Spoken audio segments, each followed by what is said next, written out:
कि का बरखा जब कृषि सुखानी, का बरखा जब कृषि सुखानी, और रुपये कमा के का होई जब ढल जाई जवानी।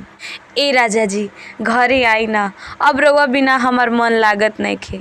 रउआ तो परदेसे में रहतनी, एइजा है गर्मी के दिन बा, जब जब पसीना हमरा चोली से पार होता नु त लागत कि हमार रोआ खाड़ हो जाई।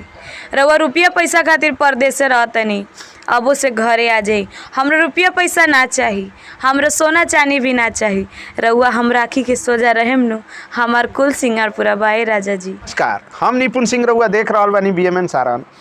आज हम रउआ के एगो ऐसन कलाकार से मिलाएम। रउआ सुनत होखेम कि मुंबई सपना के शहर हवे, लेकिन वो सपना के शहर से एगो लड़की चल के बिहार में आ गईली अपन सपना के साकार करे खातिर। रउआ अक्सर ई रानी के देखत होखेम कि अरविंद सिंह अभियंता के दुगोला में एकदम ई अपना कलाकारी के साथे साथे ई आवाज़ के भी अपना लोग के दीवाना बना देवेली अपना आवाज़ से। ब्यूटी के तहरा हम तो कतना बखानी बखानी पटना के पानी तहरा सूट करता है रानी। आई इनकरा से जानल जाई कि काहे मुंबई छोड़ के बीकॉम के पढ़ाई कैले बड़ी, मुंबई छोड़ के आई बिहार में अपन सपना साकार करे चल अली, जबकि बिहार में इतना गरीबी बा, बिहार में बेरोजगार के एकदम भंडार बा। बिहार एक मजदूर सप्लायर के एगो राज हवे, वो बिहार में कितना बुराई करेंगे बिहार अगर के बारे में? है तो हमको कहने में क्या दिक्कत है, इसमें बुराई की क्या बात है? बुराई मत कीजिए बिहार के बारे में। वो बिहार में ही अपना के सपना साकार करत रही। नाम का पड़ी आपका? जी नमस्कार, प्रणाम। मैं हूँ रानी। बीएमएन न्यूज़ की तरफ से जितने लोग मुझे देख रहे हैं और जितने भोजपुरी समाज के दर्शक लोग मुझे इस समय देख रहे हैं, वो लोगों को गोड़ छू के गोड़ लगते हैं। आशा करती हूँ आप लोग स्वस्थ होंगे, मस्त होंगे और अपने अपने काम में व्यस्त होंगे। सुनी भगवान जन बिहान होके दी, तय बे राजा जी के कोरवे में जवन होके दी, आज राजा जी के कोरवे। पहले तो रउआ बिहार के बुराई मत करी। देखी एइजा हमार सपना पूरा भइल बा, आ सपना ना देख ले रहनी कबो। मुंबई हम छोड़ले नहीं की। मुंबई हमार एगो कहल जाला कि अगर हमार जगह बा, लिविंग प्लेस बा, त बिहार हमार एगो पहचान के हमार देश बा, कर्म भूमि बा। उ जन्म भूमि हो गईल, ई कर्म भूमि हो गईल। त हमरा दोनों जगह से उतने प्यार बा। अब बिहार रहल कि ऐसन बात नहीं कि जब मजदूरी सप्लाई चाहे ई बिहार के राजनीतिक के चलते जौन बात है आज पीछे बा, लेकिन संस्कार के चलते या चाहे केहू कलाकार कौनो जगह से इंटरनेशनल से अगर आके एजा कलाकारी दिखाई तो एजन के दर्शक के इतना पावर बा कि वो लोग के जीरो से हीरो बना दी। अच्छा, मुंबई में ज़्यादा प्यार मिला था कि बिहार में ज़्यादा प्यार मिला? प्यार जौन बात है वो कबो मुंबई में खोजले नहीं की। एजा अगर खोजे के कोशिश कैले रहती तो एजा और मिलल रही, लेकिन इतने प्यार हमरा खातिर सराखों पर बा। खेसारी होखस चाहे पवन सिंह होखस चाहे और भी भोजपुरी के बहुत सारा स्टार मुंबई में अपन घर खरीद के रहता लो, ओजा फिल्म शूटिंग करता लो, लेकिन ओजा रउआ ना रह के एजा चल। अच्छा, वो लोग कहाँ से हिट भइल बा? होता लो बिहारे में। हाँ, यही जैसे न हिट भइल बा लोग, एजा के लोग न सपोर्ट करके आगे बढ़ले बा, तब न आज जाके मुंबई में घर लेता। पहले के मुंबई में चिन्हत रहे? 2006 का बात बा कि लालू जी के चलते भोजपुरी के ओइजा जगह मिलल ना। तो एक समय रहे कि ओइजा हर भोजपुरी लोग के बोले वाला लोग के चाहे ओइजा रहे वाला लोग के भगावत रहे लोग। मराठी जरा कहल जाला, ओइजा के मराठी के क्षेत्र बा, तो उ लोग नेतागिरी करके ओइजा से भोजपुरी के लोग के हटावत रहे। तो कहाँ से वो लोग आगे बढ़ल बा? भोजपुरी का देन बनू। तो हमरो भोजपुरी का देन बा, भले हम ओइजा से आई लोग, लेकिन हमरा ई जगह बहुत पसंद बा। जौन एगो डायलॉग चलत रहल अरविंद सिंह अभियंता जी के दुगला में बड़ा चलत रहल रउरा आवाज़, जितना ओमे तो मैंने डांस के कलाकारी दिखाई के बाद साथ में जौन आवाज़ वाला ट्यून रहल बड़ा फेमस रहल, बड़ा लोग के अपना तरफ आकर्षित करत रहल, उ का रहल ह? पहले तो हम माननीय अभियंता जी के गोड़ लागे। रहल बात कि उनका संगे जौन हमार भाव रहला ओई खातिर दर्शक हमार दीवाना बा, ओकरा खातिर हम बहुत आभार हई कि इतना दर्शक हमरा के प्यार दिहल लोग। आ एक बेर सुने खातिर लोग कहल कि एक बार माइक में बोल दिया कि ए राजा जी घरे आई ना, अब रउआ बिना हमार मन लागत नइखे। रउआ तो परदेसे में रहत तनी, एइजा है गर्मी के दिन बा, जब जब पसीना हमरा चोली से पार होता नु त लागत कि हमार रोआ खाड़ हो जाई।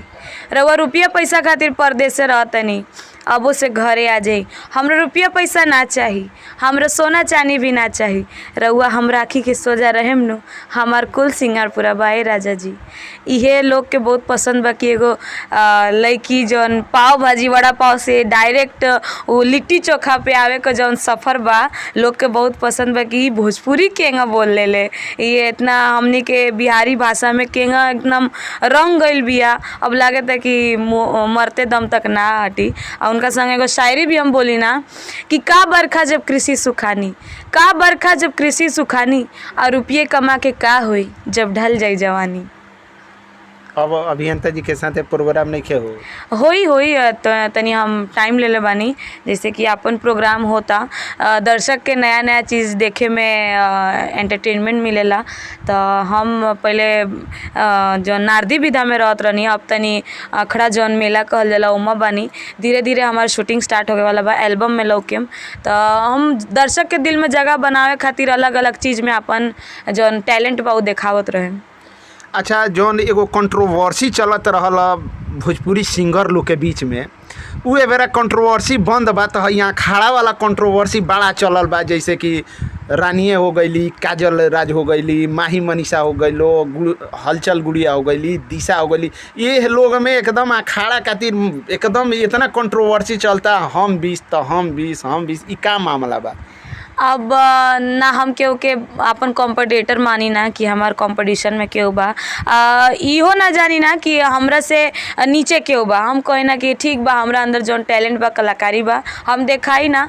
रहल बात घमंड कैला से कुछ ना होला, उ तो दर्शक के पता बा कि कितना पानी में बा। तो घमंड कैला से का कंट्रोवर्सी में रहे खातिर ई लोग सब चीज़ करेला। ई लोग के मार्केट में जब केहू ना पूछेला नु तो ई लोग अपन कंट्रोवर्सी देखावेला। मेन बात बा कलाकार कब बोलेला ना, कलाकार अपन कलाकारी देखा के दिल में जगह बनावेला। और रहल बात जे बोलता उ भोके दी लोग, उ कुत्ता के काम बा भोके के, कंट्रोवर्सी करे के। उ हम केहू के हम सपोर्ट सबके करी ना, चाहे उ केहू कलाकार होके, चाहे उ गायन वादन चाहे नृत्य से, हर चीज़ में हम जौन बा कि हम सबके सपोर्ट करी ना, चाहे उ केहू भी होके। केहू का हम नाम त ना लेम, लेकिन सबके हम सपोर्ट करी ना। अगर देखल जाओ अखड़े के मेला में, जैसे माही मनीषा बाड़ी, आज ले कोनो दुगोला प्रोग्राम जौन डांस रानी कर देवेली ढोलक पर झाल पर, तौन माही मनीषा से ना होई, काजल राज से भी ना होई। ई लोग भले स्टेज खातिर महारत हिंकरा लोग के हासिल बा, लेकिन जौन दुगोला वाला प्रोग्राम में सबके बस के बात नहीं के। ओजा रानी उ चीज़ छोड़ के स्टेज पर आ गईली। अपना अपना कहल जाला कि अपन अपन पसंद बा सब, कि उ लोग स्टार्टिंग से उ सब चीज़ कैले बा लोग, स्टेज के प्रोग्राम कैले बा लोग। और रहल बात ऐसन कुछ कलाकारी होला जौन हम कर सकिना तो उ लोग ना कर सकेला लोग, उ लोग कर सकेला तो हम ना कर सकिना। ई अपन अपन सोच बा, अपन अपन। हाँ, लेकिन अगर उ लोग चाही तो काहे नहीं के कर सकत नारदी विधा में डांस, काहे ब्यास लोग के संगे नहीं के। हम चाही तो काहे ना बड़ा स्टेज पर कर सकते। तो ऐसन बात नहीं के, सबके अपन अपन बा, जैसे जेकर मार्केट बा, जैसे लोग के दिल में जगह बा, लोग के उहे पसंद बा। अब चाहे काजल होखे, चाहे उनका एल्बम इतना भागता, चाहे उनका स्टेज इतना बा, चाहे माई मनीषा जी हैं, वो लोग के अपन कलाकारी बा। तो हम केहू के छोट बड़ काहे समझी। हाँ, वो अपन कलाकारी दिखाओ दिला, हमरा जितना बा हम दिखाई ना। एल्बम के बनावे के ऑफर आवता? जी, ऑफर तो बहुत आवता, डेट खाली नहीं खे। हम सिंगर लोग बहुत अच्छा सिंगर लोग बा, बड़ सिंगर लोग बा। टॉप 5 में आई ना? हाँ उहे समझी पवन खेसारी, रितेश पांडे, नीलकमल। ना उतना और बड़ बड़ लिस्ट से नहीं के आवत, लेकिन आवता सिंगर लोग के आवता, अच्छा सिंगर लोग बनी मार्केट में। मनु अलबेला जी हैं, चाहे प्रमोद प्रेमी जी हैं, प्रदुमन परदेसी जी, और बहुत कलाकार धनंजय शर्मा जी परदेसी के साथे तो दुगोलो प्रोग्राम भइल बा। जी उनका संगे दुगोला भी होला हमार। तो वो लोग के संगे बा भगवान का देन रही, हमार दर्शक का सपोर्ट रही, तो हम उससे आगे जाएम, खेसारी पवन जी के साथे करें। सपना बा कइल जाई, आगे देखल जाई।